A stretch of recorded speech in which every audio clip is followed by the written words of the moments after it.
The African community needs a plan B for the sake of their children and grandchildren, or our children and grandchildren, because it is clear if something doesn't happen fast for our children and grandchildren, that they may not be alive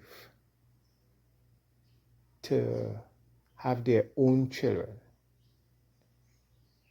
The level of evil being perpetrated against the community, we are in no position right now to complain. Complaining too much now can even get you incarcerated.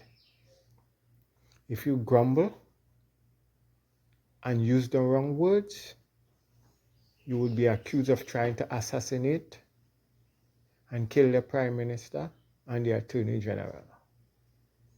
The police is now a force and no longer a service. The police is there to protect the government from the citizens.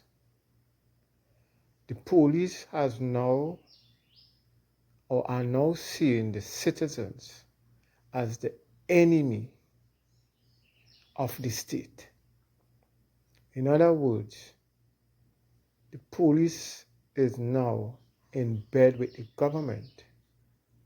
Hence the reason many times over the police commissioner is always lying to citizens on behalf of the government. And when you see that, you know that you are in a dangerous place. I mean, when you hear the information about the Hadid family, just imagine grumbling about something you don't like and having resources qualifies you to be a terrorist and incarcerated because you have the means to do something about what you're grumbling about. That could be anyone, folks. The only reason why the Hadid family was chosen was because of that piece of land fight that is taking place at Orange Grove. The UNC is hell-bent on getting that for their main contractors who want the land, probably to get into the same type of business that the Hadid are in. They want everything. The UNC wants their own to be the new 1%. They can't bear the thought that someone else is more successful than them.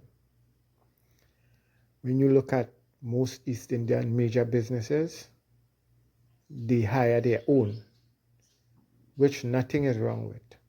Bhagwan Singh, the cashiers are predominantly African, and the ground workers.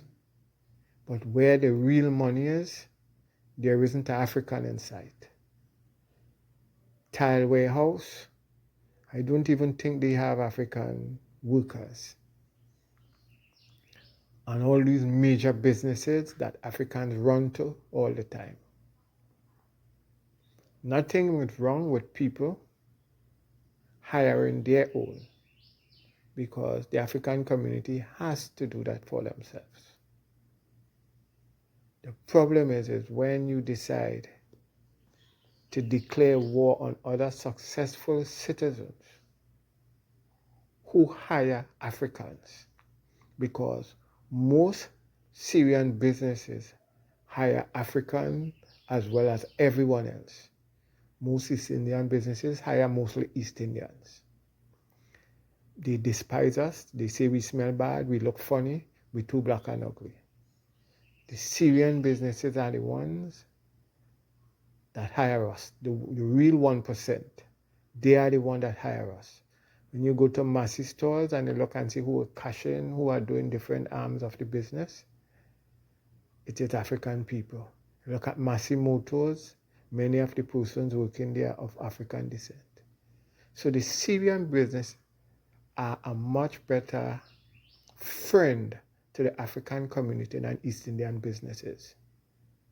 I could understand why the Kamla Prasad Bisesa government has turned their wrath on the Syrian businesses, because She is looking for every way to squeeze to make sure that no one of African descent that doesn't fall under her mastership doesn't have a job. She's making sure that the African community is squeezed into desperation, into hunger, into starvation, into poverty at all levels. And any business or businessman attempting to hire too much African, their businesses would be destroyed. They are going to be incarcerated. I think this is one of the main goals of the government. We know how much they hate the 1%, as they call them, the Syrian community, because they believe all Syrian is PNM. Only because the Syrian community are living in what we would call a PNM area. So the hate is real. The African community has no time and no room for grumbling. We need a quick plan to save our children and grandchildren from the Kamala Persad-Bissessar government and all of her kind. We have to come up with something quick. If not, we are going to bury many, many more of our children and grandchildren.